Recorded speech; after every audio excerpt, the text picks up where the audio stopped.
Vivemos em uma época em que a abundância se tornou uma prisão disfarçada de liberdade. O excesso de escolhas, o bombardeio de propagandas, o impulso de comprar sempre mais, tudo isso é vendido como progresso, mas na realidade funciona como algemas douradas. Estamos constantemente ocupados, atolados em compromissos, dívidas e distrações que sugam nossa energia vital. O minimalismo surge nesse cenário não como uma moda passageira ou uma estética clean de redes sociais, mas como um ato de resistência radical contra o sufocamento da modernidade. Não se trata de jogar fora metade do guarda-roupa ou decorar a casa com paredes brancas. Trata-se de uma revolução silenciosa, de uma recusa consciente às ilusões do consumo. É o grito calado de quem percebeu que a vida não pode ser reduzida a boletos, vitrines e telas que piscam. O minimalismo verdadeiro exige coragem, porque ele nos obriga a encarar o vazio que tentamos preencher com objetos. Ele nos força a responder perguntas desconfortáveis. O que de fato importa? O que eu realmente preciso para viver? Quantas horas da minha vida estou vendendo em troca de coisas que não trazem paz? O minimalismo, nesse sentido, não é uma técnica de organização, mas uma filosofia de existência. É resistência porque desafia um sistema que lucra com a nossa ansiedade, que se alimenta da nossa comparação constante, que transforma desejos fabricados em necessidades inegociáveis. Ao reduzir o supérfluo, ampliamos o essencial. Ao cortar os excessos, encontramos espaço para respirar. O minimalismo é, portanto, uma forma de rebelião contra um mundo que nos quer sempre correndo, exaustos, endividados e obedientes. Ele nos lembra que liberdade não é ter tudo, mas sim não precisar de tudo. Mas por que é tão difícil romper essas algemas invisíveis?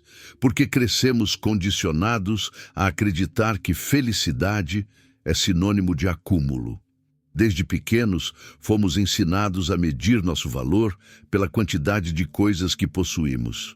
O brinquedo novo, a roupa da moda, o celular mais recente, tudo era vendido como um passaporte para aceitação e status. Esse condicionamento nos acompanha até a vida adulta, quando o jogo apenas muda de peças. Agora são carros, apartamentos, viagens e experiências que precisam ser constantemente exibidas como provas de sucesso. O problema é que essa corrida não tem linha de chegada. Sempre haverá algo a mais para comprar, alguém mais rico para comparar, algum vazio interno para disfarçar com consumo. É uma esteira infinita que só acelera, sugando nossas forças. O minimalismo, ao contrário, propõe que saiamos dessa corrida insana. Ele nos convida a desligar o piloto automático e questionar a narrativa dominante. Será mesmo que preciso de tudo o que dizem que preciso? Será que não há outro modo de viver mais leve e mais verdadeiro? Esse questionamento é perigoso para o sistema, porque um indivíduo que consome menos é um indivíduo menos controlável. A publicidade perde seu poder quando você descobre que não precisa daquilo que ela promete. As empresas tremem diante de quem percebe que não comprar também é um ato político. O minimalismo, portanto, é um caminho que começa dentro da mente, ao identificar os mecanismos de manipulação que nos aprisionam. Romper com o excesso não é apenas uma decisão prática, mas um despertar de consciência. É o momento em que paramos de confundir conforto com liberdade e começamos a perceber que muitas das coisas que nos cercam são apenas pesos disfarçados. Viver com menos não significa viver pior. Significa viver sem a constante sensação de sufocamento que o consumo interminável impõe. O curioso é que a modernidade vende a ideia de que quanto mais temos, mais livres somos. Mas será que não acontece exatamente o oposto? Cada bem adquirido exige manutenção, tempo, energia e preocupação. A casa maior traz mais contas, o carro novo traz mais dívidas, o celular mais caro traz mais ansiedade de ser substituído pelo próximo modelo. Vivemos em uma teia onde cada fio é um compromisso que nos prende. Aos poucos, percebemos que não possuímos as coisas, são elas que nos possuem. O minimalismo é resistência justamente porque corta esses fios um a um.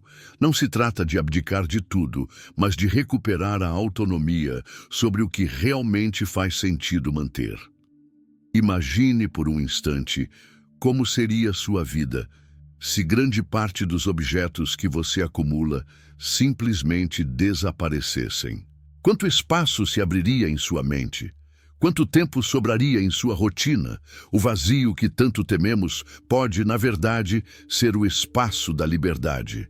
Henry David Thoreau, no século XIX, já havia experimentado isso ao se retirar para a cabana em Walden, buscando viver apenas com o essencial. Sua lição permanece viva. Não é a quantidade de coisas que define a riqueza de uma vida, mas a profundidade com que ela é vivida. No entanto, resistir ao excesso exige disciplina. O mundo não vai aplaudir quem decide viver com menos. Ao contrário, vai apontar o dedo, chamar de estranho, radical ou até fracassado.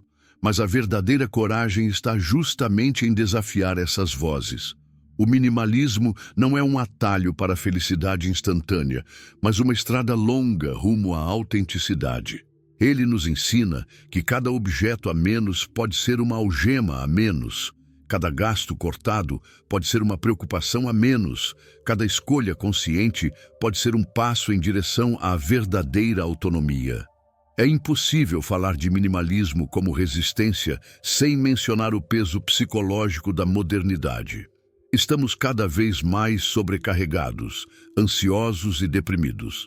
Em parte porque vivemos uma vida saturada de estímulos. As redes sociais, por exemplo, funcionam como vitrines intermináveis de comparação, onde o valor de alguém parece ser medido por viagens, roupas e conquistas exibidas. Essa lógica envenena nossa autoestima e nos transforma em eternos insatisfeitos. O minimalismo atua como antídoto, porque ele retira o foco do ter e recoloca no ser. Quando paramos de medir a vida em termos de acúmulo, começamos a perceber a beleza das pequenas coisas. Uma conversa profunda, um pôr do sol silencioso, um livro lido sem pressa. Resistir, nesse caso, significa rejeitar a anestesia coletiva do consumo e abraçar a sobriedade como fonte de clareza mental. É interessante notar que o minimalismo não elimina o sofrimento humano. Ele apenas nos ajuda a distinguir quais dores são inevitáveis e quais são fabricadas pelo excesso.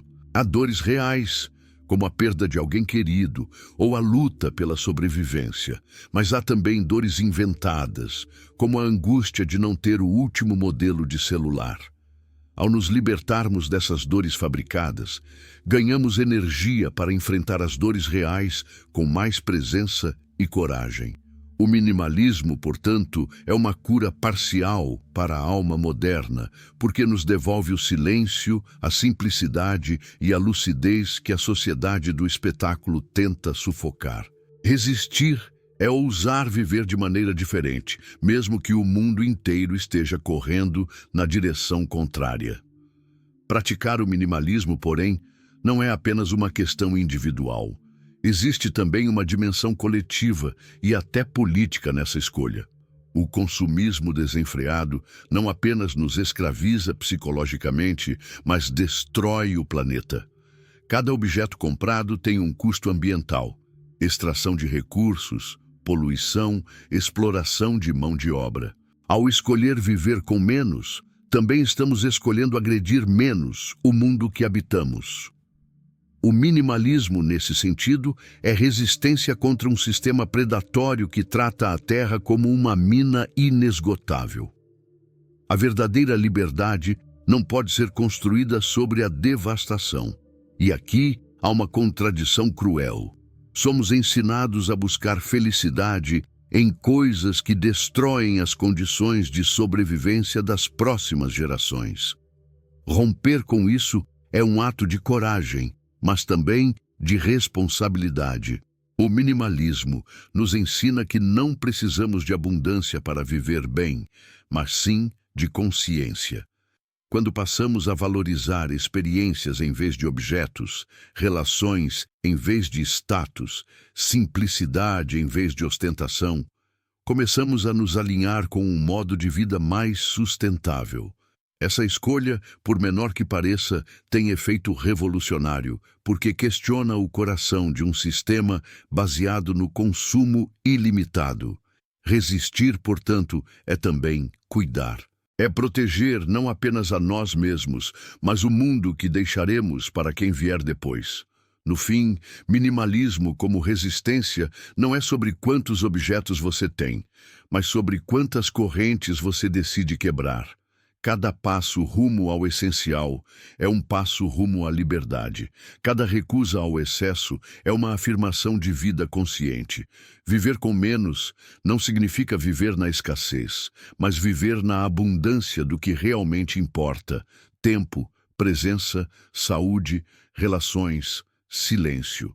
O mundo moderno quer nos convencer de que felicidade está nas vitrines, mas a verdade é que ela se encontra no espaço vazio que sobra quando paramos de carregar peso desnecessário.